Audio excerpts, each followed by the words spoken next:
Old Trafford is falling down. Eric Ten Hag's a fucking clown. I'm still singing it. I'm still on absolute cloud nine. I haven't had a chance to do a last word video, but my God, has it been an absolutely fantastic week with another memory in the bank from Eddie Howe and the boys to last us a lifetime. Arsenal are coming on Saturday, unbeaten Arsenal, and would you really put it past this Newcastle team to be the first team to cause some Cockney tears from the red side of North London? It's the Arsenal match preview, but of course we are going to touch a little bit on what we witnessed on Wednesday as well. If you're curious, Newcastle fans, do us a favour and make sure you stick around. Old Trafford is falling down.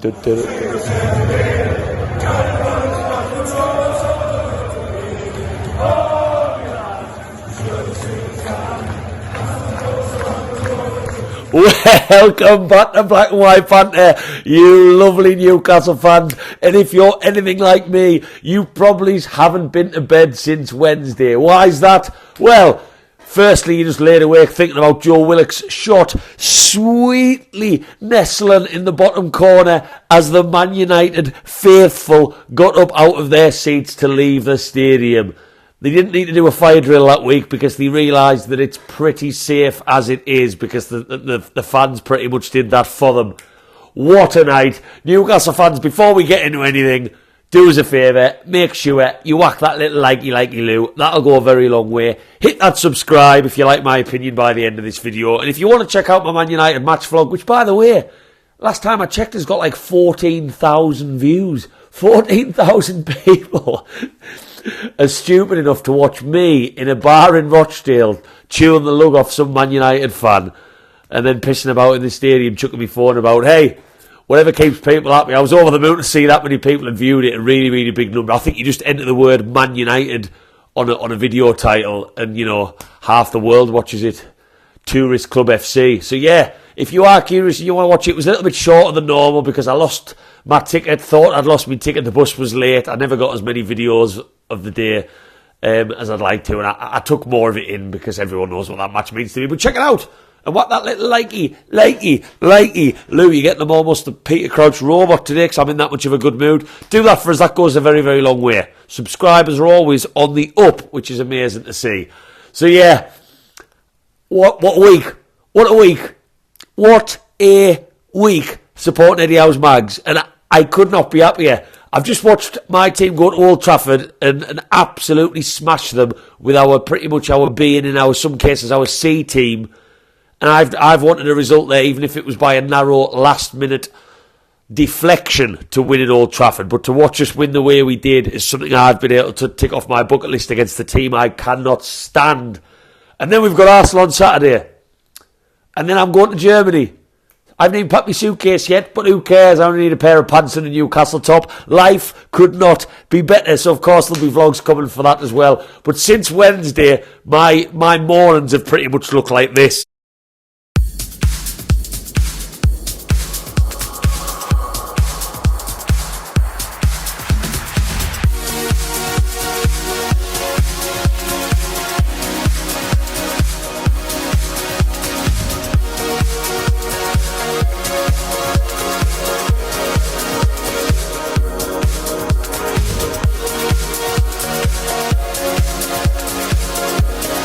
Literally, if you've never tried Cocoa Pops and Lager, I recommend it. It has a bit of a kick, but the Cocoa Pops offer a certain sweetness that only a certain taste bud could sort of handle. So give that a try. You know, if you do, I'm not promoting alcohol. I'm not. I never do that on these videos. Never. But no, on a more serious note, and that's very difficult because I don't really do serious that often. I think when Eddie Howe's reign, as I said in my last word blog, which is on other socials if you want to check that out, when Eddie Howe's reign comes to an end, and I don't like to think about it long into the future, there'll be moments, so many moments, and probably by that time, a hell of a lot more, and hopefully some of them involving the T word, trophy. But there'll be lots of different moments, and I think we'll always look back to when we turned the corner. No matter what manager's in charge, there will be a certain load of fans who will always look back to when the tides changed, when we avoided relegation, when we went on that run to the Champions League, when we got to that first cup final and took over Trafalgar Square. And you think about all the moments that this team and this ownership and this manager has brought us as football fans since in a very, very short period. You could go to Shelby's free kick to start the turnaround to surviving. Bruno in the last minute against Leicester.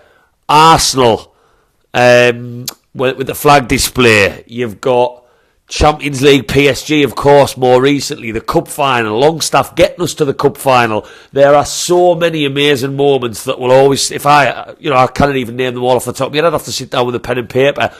And that one on Wednesday was probably one of the sweetest of the bunch, and another one to stick in that list because there are so many fans who've only ever dreamt of being able to go to Old Trafford and do what we did on Wednesday. And I tell you what, I'm just going to say it now. I'm getting sick of people saying, it was because Man United are on free fall. Yes, we know Man United are in free fall. It's absolutely fantastic. But we were very good. We were up for it. We were organised. We were driven. We had intent in attack. And we're doing that week in, week out. But constantly, it's the other team not as good. That's just the narrative that we keep hearing. And that annoys me. But I've spent most of my life having Man United as the team. In the playground, the kids who supported them, I couldn't stand. Arrogance, barely watched their matches.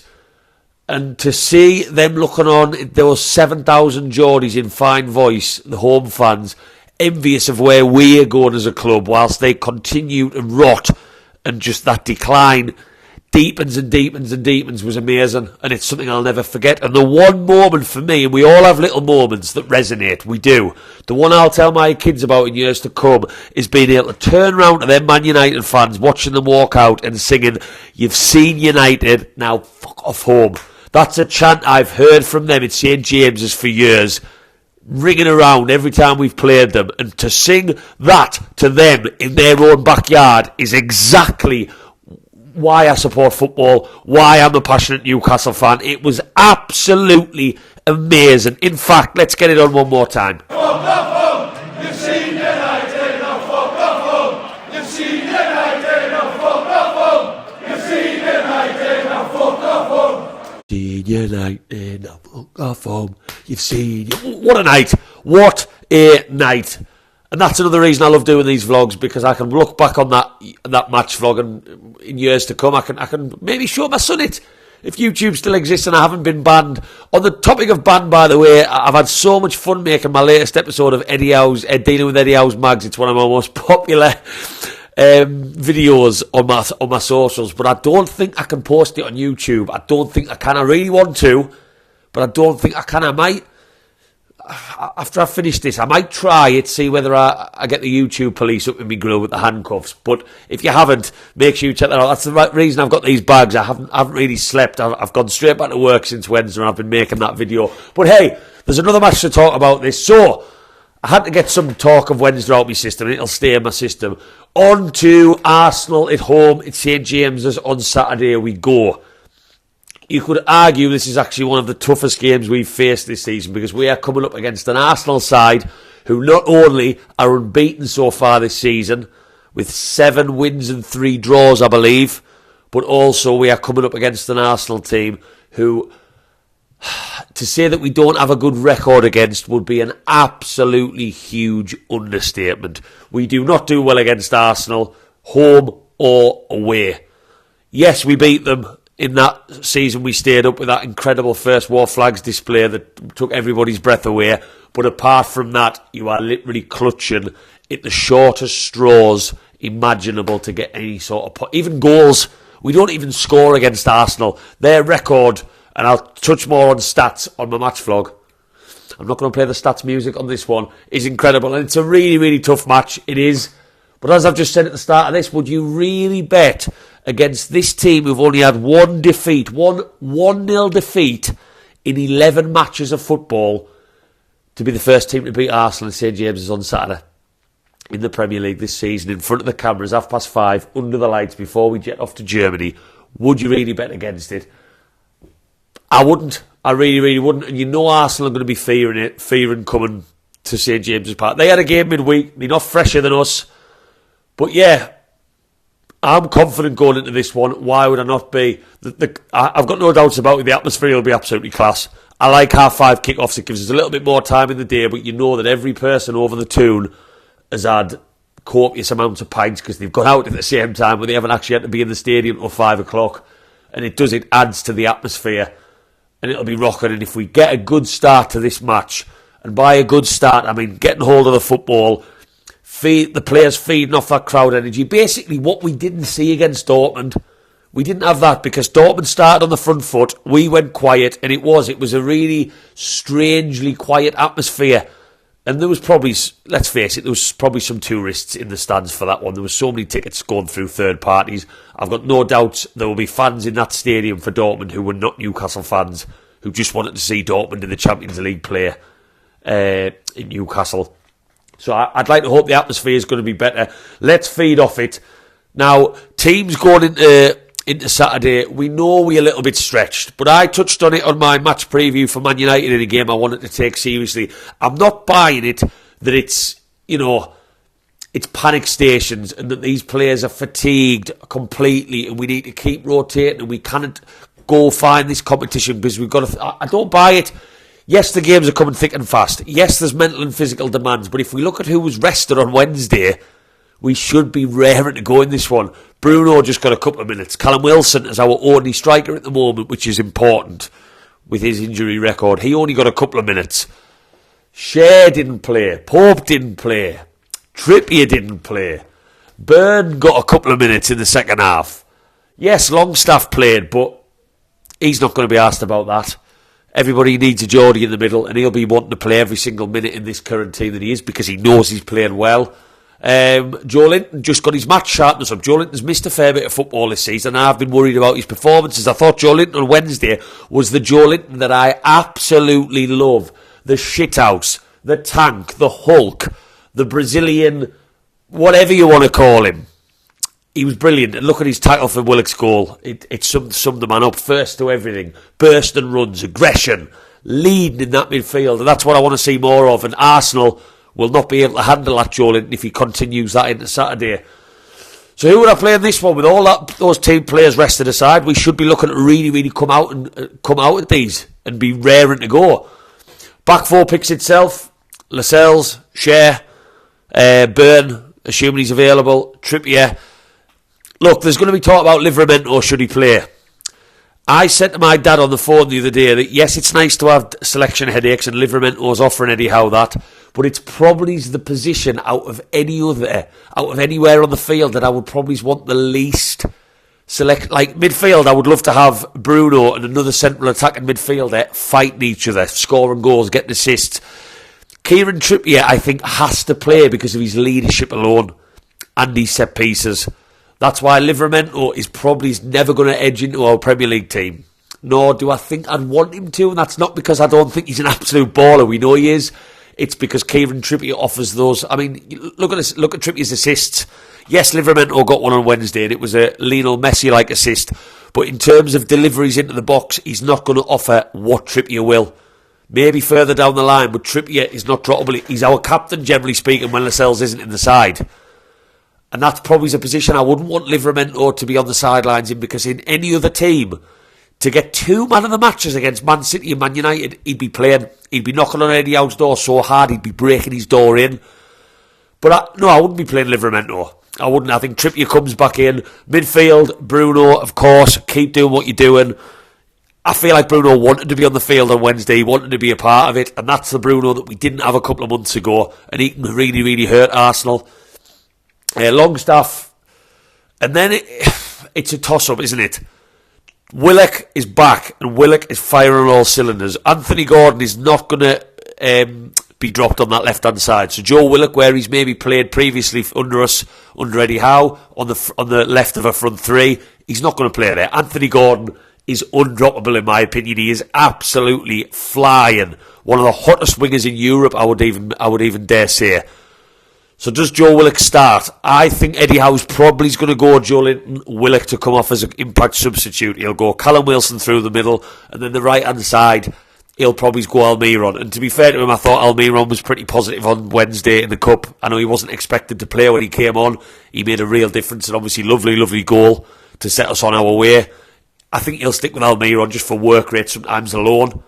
So Willock might have to settle for a place on the bench now. Joe Willock is so good, and he probably went under the radar last season, and we realise, and with that finish, I mean, if you look at that finish against Man United, that's calculated.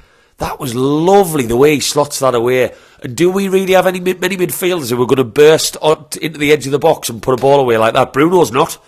Longstaff likes a shot, but he's generally not going to be that precise or charge into the box with that kind of energy. Joe Willock is what we need.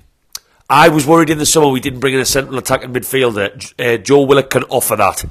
So how do you bed him in? I think Joe Linton just played that well on Wednesday in that central area. I think he's going to have to go with him because Arsenal are a very, very good side. So that's my team, but then Joe Willock's a fantastic substitute option to bring on.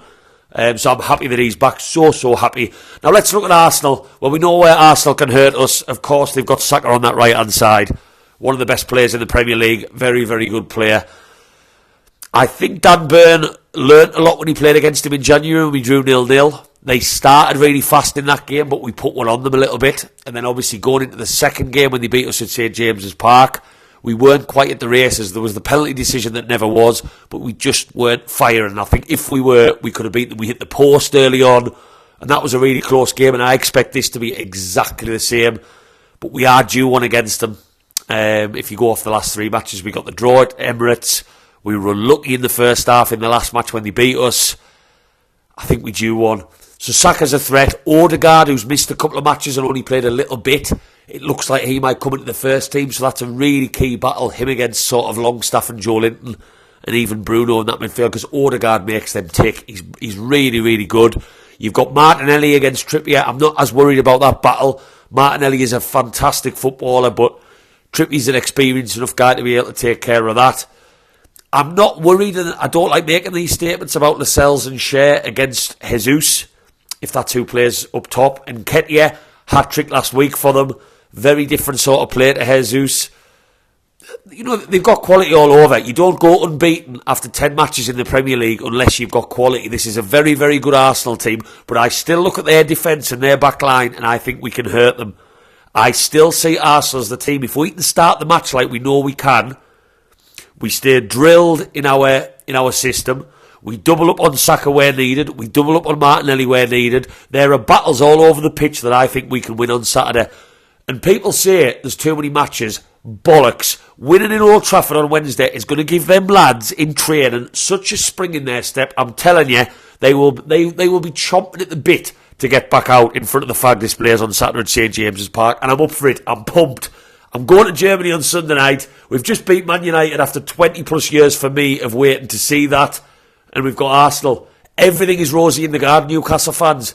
To think that people, after that Brighton game, will want Eddie Howe out. Screw your heads on. This is a time where we just need to enjoy things one step at a time and keep making these incredible memories. And let's go and make another one against Arsenal. I'm going to go for Newcastle 2-1. I'm going to back us. I don't always in the bigger matches because Arsenal are unbeaten. We'd be the first team to beat them. We would be breaking the headlines with this win. But I'm going to back us. Why the hell not? Eddie Howe's mags are absolutely flying.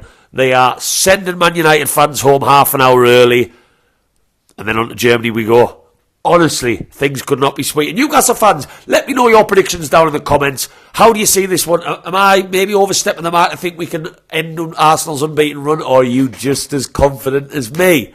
And if you haven't already, whack that like and that subscribe. And get us across all social media, because I know you're curious about the Dealing with Eddie Howe's episodes. Dealing with Eddie Howe's mags. And the Man United one is a feature-length 6-minute special. Check it out. Newcastle fans, I've had so much love off you guys recently, whether it's people in the matches, the comments, the subscribers, across all socials. I do this for a bit of banter. Someone commented and said that you didn't have any match footage on your Man United vlog. You should watch other YouTubers and learn a thing or two from them. I could not disagree more. I didn't have much fan footage against Man United because I was literally falling 6 rows forward, celebrating my team getting a win. What I've always dreamt of watching. I'll never be the guy who videos all 90 minutes. I'm a fan first, a content creator second, but I hope there's someone out there who maybe enjoys my pointless shite that I put out there on Black and White Banter. Thanks for watching, Newcastle fans. There'll be an Arsenal match vlog coming where, fingers crossed, things are looking even rosier in the garden, because Eddie Howe's mags are absolutely class. Who are the lads?